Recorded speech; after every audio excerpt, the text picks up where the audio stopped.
위치 추적 전자장치, 이른바 전자발찌를 끄는 50대 남성이 여성 2명을 살해한 사실이 큰 공분을 사고 있습니다. 전자발찌를 찬 채 1명을 살해했고 도망 중에 또 1명을 살해하면서 경찰과 법무부의 허술한 대응도 도마 위에 올랐습니다. 취재기자 연결해서 더 자세한 내용 알아보겠습니다. 홍민기 기자. 네, 사회부입니다. 네, 정말 끔찍한 사건이 일어났습니다. 사건 내용부터 자세히 정리해 주시죠. 네, 어제 오전 8시쯤 서울 송파경찰서 주차장으로 은색 승용차 한 대가 들어왔습니다. 차 안에는 56살 남성 강모 씨가 타고 있었는데 이 남성 자신이 사람을 죽였다며 경찰에 자수했습니다. 차 뒷좌석에선 50대 여성의 시신이 발견되는데 또 1명을 더 살해했다고 말하며 자신의 집을 지목했습니다. 경찰은 강 씨를 긴급 체포하고 서울 거여동에 있는 집 안에서 40대 여성 시신을 한 구 더 발견했습니다. 강 씨는 이른바 전자발찌로 불리는 위치 추적 전자장치를 착용하고 있었는데요. 그러던 중 지난 27일 오후 5시 반쯤 집 주변 신천동의 한 길가에서 공업용 절단기로 전자발찌를 끊고 도주한 겁니다. 이후 100여 미터 떨어진 서울 지하철 몽촌토성역 출구까지 걸어가 근처 화단에 끄는 전자발찌를 버렸습니다. 법무부 특별사법경찰대는 이날 밤 11시쯤 강 씨가 렌터카를 빌린 사실을 발견하고 경찰과 함께 추적에 들어갔습니다. 다음 날인 토요일 아침 9시쯤 렌터카 업체를 통해 차량이 있는 곳을 파악했는데 강 씨는 9시 18분쯤 서울역 출구 근처에 차를 버리고 도망쳤습니다. 전자발찌를 끄는 뒤 이틀 만인 어제 아침 8시 자신의 차를 끌고 직접 경찰서를 찾아와 자수한 겁니다. 경찰 조사에선 범죄 사실이 적발될 것이 두려워 자수했다고 말한 것으로 전해졌습니다. 경찰은 강 씨를 살인과 전자발찌 훼손 혐의로 체포하고 강도 높은 수사를 벌이고 있습니다.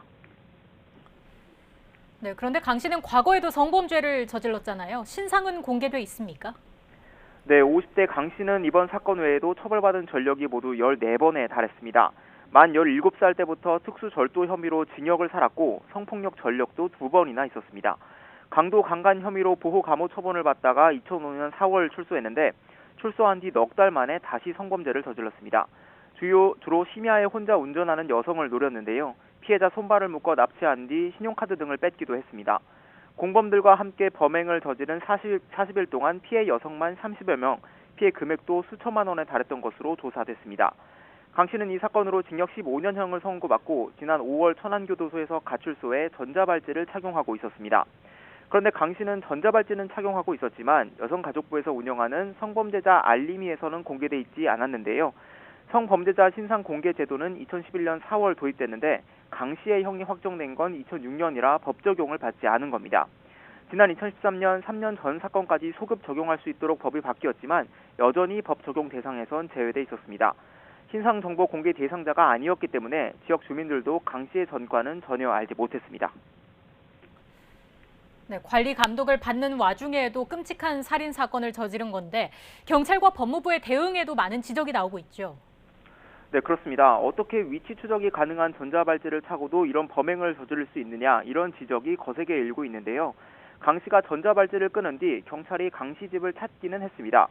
신호가 끊어진 뒤 30분 만인 27일 오후 6시쯤 지구대 경찰관이 찾아왔는데요.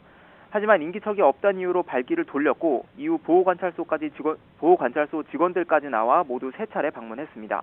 다음 날인 지난 28일에도 2차례 방문했는데요. 이번에도 집 문은 열지 못했습니다.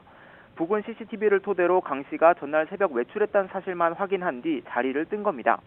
그런데 당시 집 안에는 강 씨가 전자발찌를 훼손하기 전 살해한 40대 여성의 시신이 있었습니다. 또 강 씨를 알고 지내던 목사가 강 씨가 죽고 싶다는 말을 했다며 경찰에 신고까지 했던 상황이었는데요. 극단적인 선택을 했을 가능성이 있는 만큼 신변을 확인했어야 했지만 적극적으로 대응하지 않은 겁니다. 또 전자발찌를 훼손한 지난 27일 새벽을 포함해 법원이 내린 야간 외출 제한 명령도 2차례 어긴 것으로 확인됐습니다.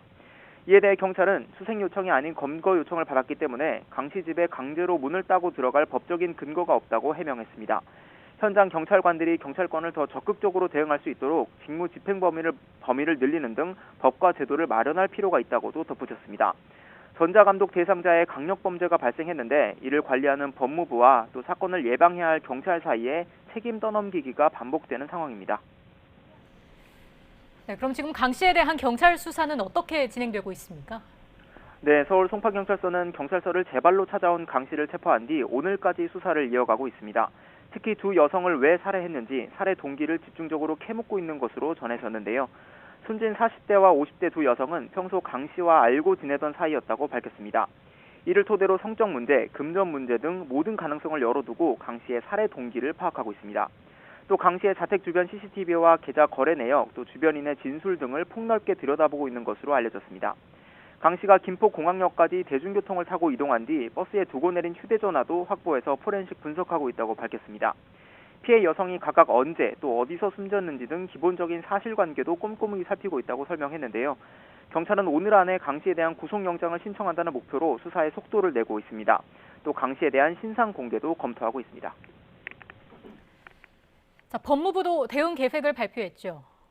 네, 그렇습니다. 조금 전인 오전 11시쯤 법무부가 공개 브리핑을 열고 이번 사건에 대한 향후 계획을 발표했는데요. 먼저 전자발찌 자체를 더욱 견고하게 해서 쉽게 끊을 수 없게 하겠다고 밝혔습니다. 이미 훼손 등 실효성 문제가 드러나면서 6번이나 개선했지만 또 재차 보완하겠다는 건데요. 또 범죄 전력과 범죄 수법 등을 토대로 재범 위험성을 파악해 맞춤형 준수사항을 추가하는 등 지도 감독을 강화하겠다고 설명했습니다. 다만 이를 위해선 보호관찰소의 전자감독 담당자가 더 보충돼야 한다는 단서를 달기도 했습니다. 이렇게 법무부가 대책을 내놨지만 경찰과 협력을 강화한다는 등의 원론적인 수준에 그칠 뿐 세부적인 개선 방안은 아니라는 지적도 나오고 있습니다. 이미 수차례 흉악범죄를 저지르고 풀려난 남성이 감시를 완전히 무시한 채 또다시 강력범죄를 저지르면서 사법당국의 관리체계가 도마 위에 올랐습니다. 지금까지 사회부에서 전해드렸습니다.